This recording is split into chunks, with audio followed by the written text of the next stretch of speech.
और ब्रेक के बाद एक बार फिर से आपका स्वागत है। सभी की निगाहें ये टकटकी लगाए बैठी हैं संसद भवन की ओर कि कब 11 बजते हैं और वित्त मंत्री अपना बजट भाषण पढ़ना शुरू करती हैं और किसे क्या मिलता है, किसके पिटारे में क्या आता है। हमारे साथ राजीव सूद साहब जुड़े हैं, चार्टर्ड अकाउंटेंट है, बेहतर समझा पाएंगे कि सर बहुत सारे सेक्टर्स हैं जिन्हें बहुत सारी उम्मीदें हैं। शुरुआत किस सेक्टर से की जाए जहां पर सबसे ज्यादा फोकस एट द मोमेंट करने की जरूरत है? सेक्टर्स तो डिफेंस का, जैसे ब्रिगेडियर साहब ने कहा, बहुत जरूरी है।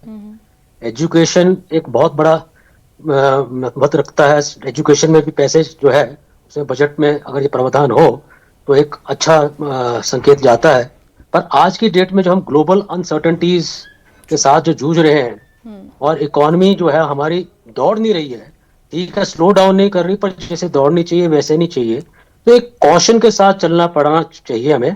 और जिस तरह से हमारे टैरिफ्स लग रहे हैं, जियोपॉलिटिकल की आपने बात करी है, ट्रंप जी का जो है ट्रम्पेट जो अपनी ही धुन में बज रहा है, उसकी वजह से कई समस्याएं आई हुई हैं। तो उसके अगर हम पूरे संदर्भ में देखें तो एक लॉपसाइडेड की ग्रोथ हो रही है। सेक्टर्स की वाइज तो बात करें, इकोनॉमी चाहे 6.8% से ग्रो कर रही है, 7.28% में कर रही है, इकोनॉमिक सर्वे कह रहा है कि ठीक है, चल रहा है। पर लेकिन साथ में उन्होंने चुनौतियां बताई हैं कि आर्टिफिशियल इंटेलिजेंस की चुनौतियां हैं। इस टाइम अनएम्प्लॉयमेंट की एक बहुत बड़ी समस्या है। जो एम्प्लॉयड भी है उनको भी एक कांस्टेंट फियर में रहते हैं वो। अगर जो प्राइवेट सेक्टर में है, गवर्नमेंट की छोड़ दो, उनको तो चलो पेंशन भी मिलती है, हर चीज का बेनिफिट मिलता है, पर प्राइवेट सेक्टर में जो नौकरी कर रहे हैं उनको एक जॉब की भी इनसिक्योरिटी है, पे की भी इनसिक्योरिटी है। तो एक अब सेंटिमेंटल जो है वो ग्रो करने के लिए आपको सेल्फ एम्प्लॉयमेंट की तरफ जाना पड़ेगा, जिसमें एक एमएसएमई जो है एक बहुत बड़ा भाग रखती है। उसको हमारे को कहीं ना कहीं सेल्फ एम्प्लॉयमेंट को बढ़ावा देना चाहिए। जैसे पख्तून जी ने भी कहा कि चाहे वो छोटी सी बात कर रहे हैं इंडिया के लेवल पे, हाउस बोट्स के हैं, वैसे टूरिज्म के, होटल बनाना है, किसी ने अपना छोटा मैन्युफैक्चरिंग यूनिट लगाना है, कुछ चीज है उसमें हमारे को एक क्रेडिट गारंटी मैकेनिज्म देना चाहिए। अभी हम देख रहे हैं कि क्रेडिट मिल भी जाता है, पर लेकिन जो फर्स्ट टाइम बोरोवर है वो कहीं ना कहीं फंस जाता है। तो इसलिए कोई इंश्योरेंस स्कीम्स उसको मिल जाए जिससे वो राहत मिल जाए। और जो पॉलिसी आरबीआई बनाती है जैसे डिस्ट्रेस सेल को, एसेट्स को बेचने के लिए, अगर जो वहां पे आप इन्फोर्स करें जो आरबीआई की पॉलिसी, जो बैंक इस टाइम अननेसेसरी का एक आई वुड से कि कई बार तो वो एक ब्लैकमेलिंग करके अपने आपके एसेट जो है किसी और को बेचने में भी कोशिश करती है, तो उसमें कहीं कहीं हमारे को राहत मिल जाए तो एक बहुत अच्छी बात। बिल्कुल, यानी राजीव सर, आसान शब्दों में हम ये फाइनेंशियल सेक्टर में ज्यादा महत्व दी जाए। बिल्कुल, यानी आसान शब्दों में कि पॉलिसीज तो बनती हैं लेकिन उन पॉलिसीज को इंप्लीमेंट करने के लिए जो बीच का जो वक्त होता है दैट इज वेरी कंज्यूमिंग और वो कहीं ना कहीं लोगों को हतोत्साहित करता है। डॉक्टर अय्यर, मैं आपसे ये चीज समझना चाहूंगी कि जो इकोनॉमिक सर्वे आया उसमें जो माइक्रो इंडिकेटर्स थे दे वर क्वाइट स्टेबल, जीडीपी को लेकर भी ठीक ठाक ही जानकारियां थी। अगर हम कंज्यूमर प्राइस इंडेक्स इन्फ्लेशन की बात करें तो वो भी कहीं ना कहीं स्टेबल ही था, बहुत ज्यादा महंगाई मतलब बेतरतीब तरीके से नहीं बढ़ी। लेकिन फिर भी उसके बाद भी बहुत सारी चुनौतियां ऐसी हैं जो सूद सर ने भी कहा कि प्राइवेट जॉब्स में भी आज अनसर्टेनिटी है, लोगों के सर पे तलवार लटकी हुई है, एजुकेशन सेक्टर है, हेल्थ सेक्टर है, और ये वो तमाम सेक्टर्स हैं जो सीधे मिडिल क्लास से जुड़े हुए हैं। करेक्ट। तो आई एग्री कंप्लीटली, सूद साहब से मैं एग्री। तो अभी क्या है, देयर आर टू थिंग्स सरकार को ये समझना चाहिए। एक है कि हमारा जो खर्च है, कैपेक्स, जो इन सब सेक्टर्स में जो सरकार का होना चाहिए, विच directly affects the last mile, वहां पे किसी भी प्रकार का कटौती नहीं आना चाहिए। जस्ट बिकॉज, जैसे सूद साहब ने भी कहा, हमारा अभी 7.2 से 7.5 का ग्रोथ एक्सपेक्टेड है, सारे एक्सपर्ट्स ये मानते हैं, राइट। लेकिन फर्क क्या होना चाहिए कि हमें अपना प्राथमिकता समझनी चाहिए। जो कैपेक्स स्पेंडिंग होना चाहिए वो टारगेटेड होना चाहिए। अभी काफी सारे योजनाएं हैं, फॉर एग्जांपल आयुष्मान योजना है, औषध वाली योजना है, लेकिन अगर आप आयुष्मान योजना वगैरह जैसे देखो, स्पेसिफिकली अगर आप देखो तो पैसा अलोकेट हो रहा है, लेकिन there are last mile implementation problems. True. तो उस वजह से I mean time has come कि सरकार अभी जो है वो जो प्रोसीजरल इश्यूज है उसको ईजन अप करे, ताकि हॉस्पिटल्स जो है खुल के पेशेंट्स को सपोर्ट कर सके। अभी क्या होता है, हॉस्पिटल्स के एंगल से अगर मैं देखूं, ये एक स्कीम का एग्जांपल लेके अगर मैं बताऊं, तो उनको क्या है, उनका वर्किंग कैपिटल अटका हुआ है। सी वो सर्व कर देते हैं लेकिन गवर्नमेंट से क्लियरेंस नहीं हो पाता, राइट? तो दिस डजंट हेल्प, राइट? तो इस तरह से बहुत सारे ऐसे जगह है, इवन जो अभी हमने मनरेगा से जीराम जी की और हमारा जो ट्रांजिशन हुआ है, राइट, अच्छा है, क्योंकि टारगेटेड, स्पेसिफिक, और जो लास्ट माइल जो बॉटलनेक है, ध्यान वहां देना है। प्रॉब्लम पैसे का नहीं है, पैसा है, समझदारी से खर्च करना है, अपना प्राथमिकता समझ के खर्च करना है, right? So that is where our last mile challenge is going to be. तो इवन एमएसएमई में भी अगर हम इंडिविजुअल से एमएसएमई की और अगर देखते हैं, क्योंकि मोस्ट ऑफ एम्प्लॉयमेंट जनरेशन जो है वो वहां से होता है। बड़ी कंपनियां देती है लेकिन एक्चुअल एम्प्लॉयमेंट वहां है। तो वहां पे भी जैसे मैंने पहले कहा, टारगेटेड तरीके से जिनका प्रॉफिटेबिलिटी कम है वैसे एंटरप्राइजेस को कुछ सेक्टर्स में सपोर्ट दे। अभी डिफेंस का ऑफसेट मैन्युफैक्चरिंग अगर एमएसएमई के माध्यम से उनके सपोर्ट से बढ़ाया जाए तो it's a win win for everything, right? So now इस बार जैसे इंग्लिश में कहावत है, the devil is in the details. अभी इस बार बजट में हम सब यही देख रहे हैं कि फाइनेंस मिनिस्टर मैडम जो है वो स्पेसिफिक्स पे ध्यान दे। इस तरह का जो बारीकी विषय को अभी सुलझाने का समय आ गया है, तब जाके हम अनलॉक कर पाएंगे बहुत कुछ। ठीक है अंशिका जी, जो डॉक्टर अय्यर कह रहे हैं कि बहुत सारे जो माइन्यूट और बारीक विषय हैं उन पर इस वक्त ध्यान देने की जरूरत है, उन बारीक और उन स्पेसिफिक इश्यूज को आप कैसे डिकोड करेंगी? पहली चीज़ जो अय्यर सर ने बोला, ये सबसे बड़ी एक आई थिंक इम्पोर्टेंट बात है जो हमें फोकस करनी चाहिए। Even government is also focusing specifically the MSME part. आज के टाइम में जैसे एक अभी टॉपिक आया था कि जॉब रिट्रेंचमेंट, मतलब कि जॉब का खतरा रहता है प्राइवेट सेक्टर में। तो आज की जो युवा हैं उनका मेन फोकस है कि अपना कुछ बिल्ड करें, जो मेड इन इंडिया और मेक इन इंडिया, तो वो उस चीज को लेके आ रहे हैं। हर कोई अब एक एंटरप्रेन्योर बनना चाह रहा है, एक लहर है इंडिया में। तो उस चीज से, क्योंकि वो छोटे उद्योगपति होंगे स्टार्टिंग में, तो गवर्नमेंट अगर उनको फोकस करेगी तो वो जॉब भी डेवलप कर रहे हैं मार्केट में, एक अच्छा जीडीपी में भी मतलब जीडीपी एनहांस करने में, बूस्ट करने में हेल्प करेंगे इकोनॉमी में। तो ये छोटे एक जो एमएसएमई सेक्टर है, वैसे मैंने देखा पिछले 3-4 बजटों को अगर हम एनालाइज करते हैं तो हमेशा एमएसएमई के लिए कुछ ना कुछ बजट में रहता है, और इट इज एक्सपेक्टेड कि इस बजट में भी एमएसएमई पे बहुत अच्छे से फोकस रखा जाएगा।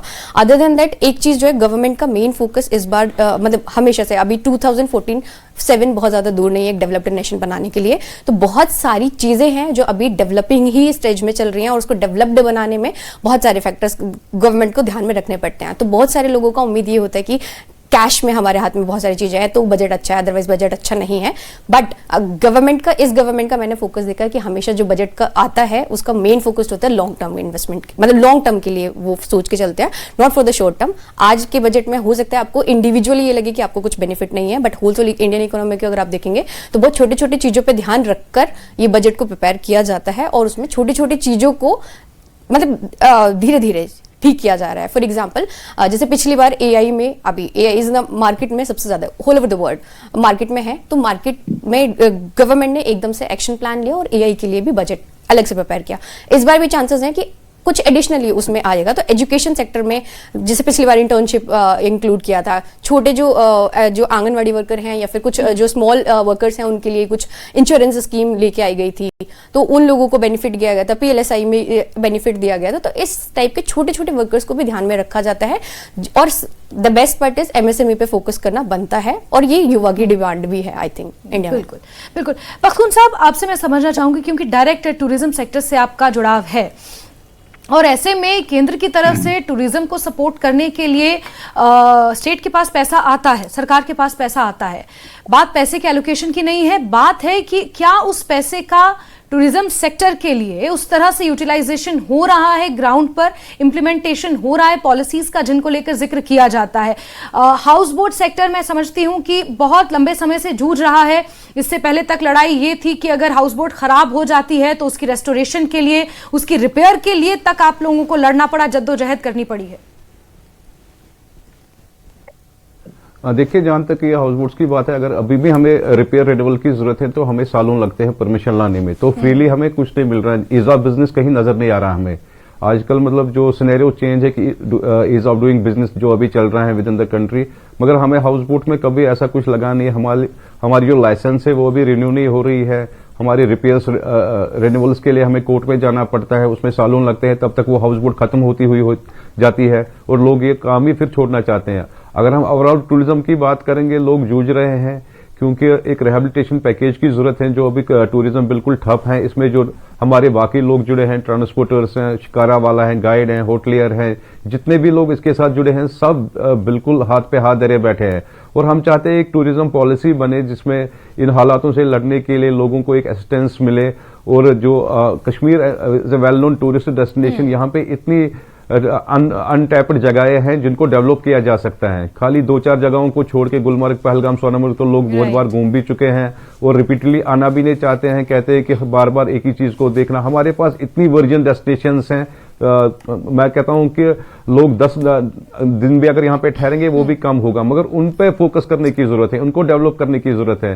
तो अभी तक ऐसा हमें कुछ नजर नहीं आ रहा है। तो वी आर होपफुल कि इस बजट में ऐसा कुछ किया जाए जो हम टूरिज्म, क्योंकि हम एम्प्लॉयमेंट भी बहुत जनरेट करते हैं, जीडीपी में भी कंट्रीब्यूट करते हैं। हमारा जो कंट्रीब्यूशन है बहुत फाइनेंशियली भी रहता है गवर्नमेंट के साथ, टैक्स पे भी है, हम जीएसटी भी देते हैं, आईटीआर भी भरते हैं। तो रिटर्न में अभी हमें लग रहा है कि ऐसा कुछ नजर नहीं आ रहा है और उम्मीद है कि इस बजट में कुछ न कुछ हमारे लिए हो, ओवरऑल टूरिज्म के लिए होना चाहिए, कश्मीर टूरिज्म के लिए। बिल्कुल। धीमान सर, क्योंकि जम्मू कश्मीर का भी जिक्र हो रहा है, तो जम्मू कश्मीर के विषयों पर कई बार हम पहले भी बात कर चुके हैं। वहां पर सबसे ज्यादा जियोपॉलिटिकली तो जो इस वक्त चीजें हो रही हैं उसमें तो हम विजिलेंट हैं ही, लेकिन अगर हम थोड़ा माइन्यूटली अपने देश की सीमाओं की अगर बात कर लें, तो क्या वहां पर मॉडर्नाइजेशन के लिए जो बजट होना चाहिए, क्या उस तरह से उसकी यूटिलाइजेशन हो रही है? क्योंकि जो मुठभेड़ें होती हैं या फिर जो सर्च ऑपरेशन होते हैं, हम कहते तो हैं कि अत्याधुनिक उपकरणों का सहारा लिया जा रहा है, एरियल सर्विलांस की जा रही है, बट डू यू थिंक कि दैट इज इनफ? देखिए, इट इज नेवर इनफ। जैसे डिफेंस सेक्टर तो है ही है। अभी आपने जम्मू कश्मीर का नाम लेके मेरी दुखती रग छेड़ दी है। अभी ये बात मैंने दिल से करनी है, क्योंकि यहाँ पे जम्मू कश्मीर एक ऐसी स्टेट है जो परपेचुअली पिछले 7-8 दशकों से खून बहा रही है for no loss of fault of theirs. वो प्रॉब्लम ब्रिटिश ने क्रिएट की, आगे पाकिस्तान ने उसको परपेचुएट किया वगैरह वगैरह। That is not the issue. अब यहाँ गवर्नमेंट को क्या एड्रेस करना है, इसको कैसे जम्मू कश्मीर के लोगों का खून बहना कैसे बंद किया जाए, उसके लिए मैं भी आपको बोलूंगा कि हायर एलोकेशन दीजिए, कैपिटल एक्सपेंडिचर दीजिए, साथ में एजुकेशन वाला भी बोलेगा, हेल्थ वाला भी बोलेगा, टूरिज्म वाला भी बोलेगा, सबको चाहिए। परंतु हमें समझना क्या है, हमने समझना यह है कि हम we are one as a nation, हम एक राष्ट्र के लोग हैं और हमें सबसे ज्यादा खुशहाली चाहिए। खुशहाली मींस हमारी इकोनॉमिक ग्रोथ होनी चाहिए, उसके लिए पैसा चाहिए जो गवर्नमेंट के पास एडिक्वेटली है नहीं, तो उसको बांटना पड़ता है। परंतु अगर हमारे पास खुशहाली आती है, हमें उस खुशहाली की कीमत भी देनी है। जैसे यहाँ सारे फाइनेंस एक्सपर्ट्स बैठे हैं, defence was always considered as a revenue expenditure and never as a capital expenditure. जब मैं कहता हूं कि अगर आप एक बिल्डिंग बनाते हो वो आपका कैपिटल एक्सपेंडिचर है, अगर वहां चौकीदार रखते हो तो वो भी कैपिटल में जाना चाहिए, ना कि आपका रेवेन्यू एक्सपेंडिचर में जाना चाहिए, उसको भी वहां काउंट करना चाहिए। तो अगर आपको अपनी प्रॉस्पेरिटी को प्रोटेक्ट करना है तो आपकी सिक्योरिटी भी स्ट्रांग होनी चाहिए। एग्जाम्पल लीजिए आप, यूक्रेन ने बहुत काम किया, बहुत प्रॉस्पेरिटी, आज कहां पहुंचे? क्योंकि सिक्योरिटी नहीं थी। नॉर्थ कोरिया, कुछ खाने को नहीं है, खाली सिक्योरिटी, अमेरिका की आंख में आंख डाल के बोलता है।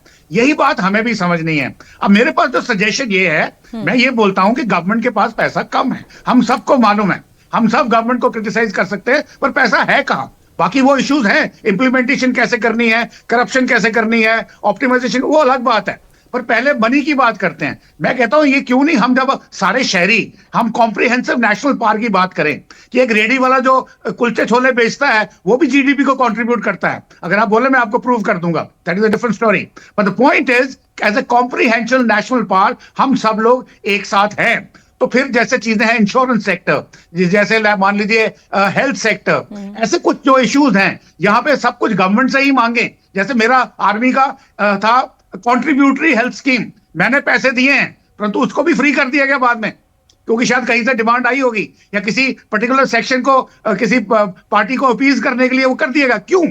इफ आई कैन कॉन्ट्रीब्यूट, अगर मैं 1000 रुपए कमाता हूं, अगर मुझे 10 रुपए मांगे जाते हैं। I am very sorry, I have to stop you here for a moment. एक बड़ी खबर आ रही है, कैबिनेट से बजट को मंजूरी मिल चुकी है और कुछ ही पलों का इंतजार और फिर बजट पेश किया जाएगा। इससे पहले 10:15 बजे कैबिनेट की बैठक हुई जिसमें कैबिनेट से बजट को मंजूरी मिल चुकी है। उससे पहले महामहिम राष्ट्रपति द्रौपदी मुर्मू भी बजट को मंजूरी दे चुकी हैं और अब कैबिनेट से भी ये बजट पास हो चुका है और अब 2026-27 के लिए यूनियन बजट अब से थोड़ी ही देर में पेश होगा। लगभग 15 मिनट का समय रह गया है जब संसद का सत्र एक बार फिर से शुरू होगा और उसमें आज बजट को मंजूरी मिलेगी।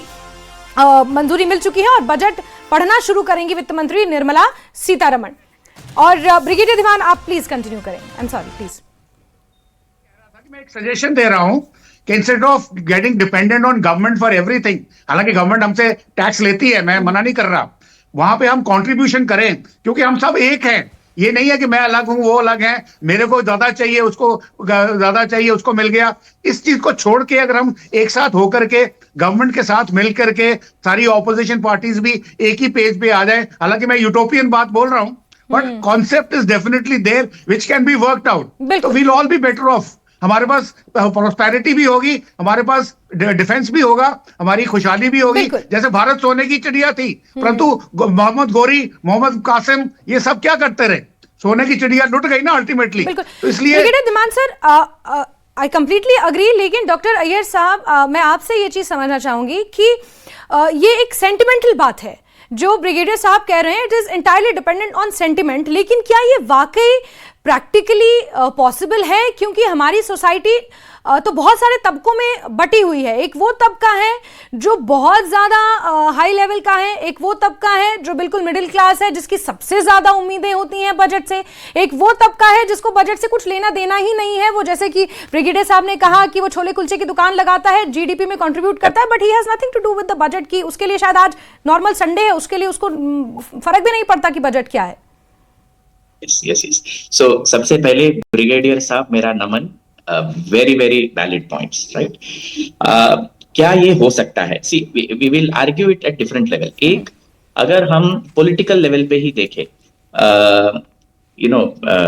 For a long time Odisha में ऑपोजिशन गवर्नमेंट रहा था, करेक्ट, लेकिन सेंटर और ओडिशा का परफेक्ट वर्किंग अंडरस्टैंडिंग था। तो अगर हम एग्जाम्पल देखें तो हो सकता है, if state and center decide to work together, हो सकता है, that is at the highest level.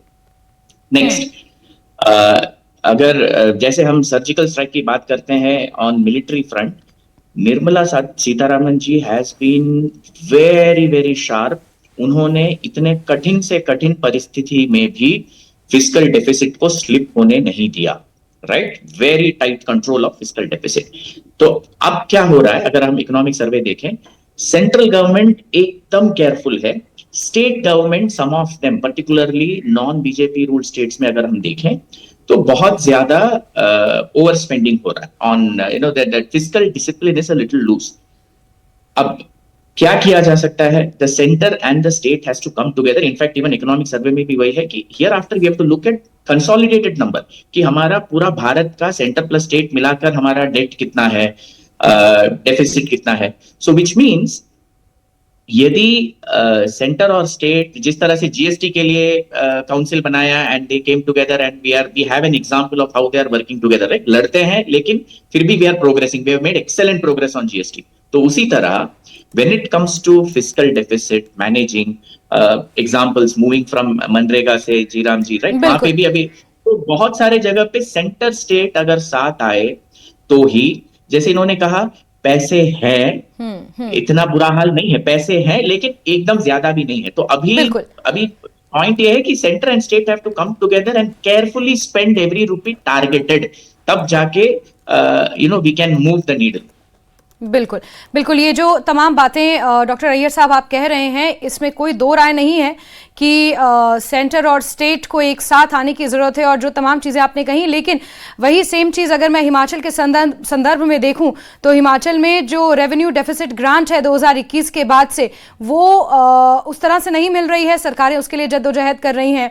जो जीएसटी कॉम्पनसेशन है 2022 के बाद से वो नहीं मिल रहा है। तो यहाँ पर फिर वो पॉइंट ऑफ कंटेंशन हो जाता है सेंटर स्टेट की, जो आप सही बात, जो सही मायने में एक साथ चलकर आप जो बात कह रहे हैं। ये बहुत सारे वैलिड पॉइंट्स हैं जिन पर डिस्कशन लगातार लंबी चलेगी, लेकिन फिलहाल समय हमें इजाजत नहीं दे रहा है। इस डिस्कशन को हम यहीं क्लोज करते हैं और इसी के साथ मेरे साथ मेहमान जुड़े हुए थे फाइनेंस एक्सपर्ट के तौर पर राजीव सूद साहब, विश्वनाथन अय्यर सर हमारे साथ जुड़े थे, अंशिका जी हमारे साथ जुड़ी थी, कश्मीर हाउस बोट एसोसिएशन के प्रेसिडेंट पख्तून साहब जुड़े थे और डिफेंस एक्सपर्ट के तौर पर ब्रिगेडियर धीमान सर हमारे साथ जुड़े थे। आप सभी का बहुत बहुत शुक्रिया।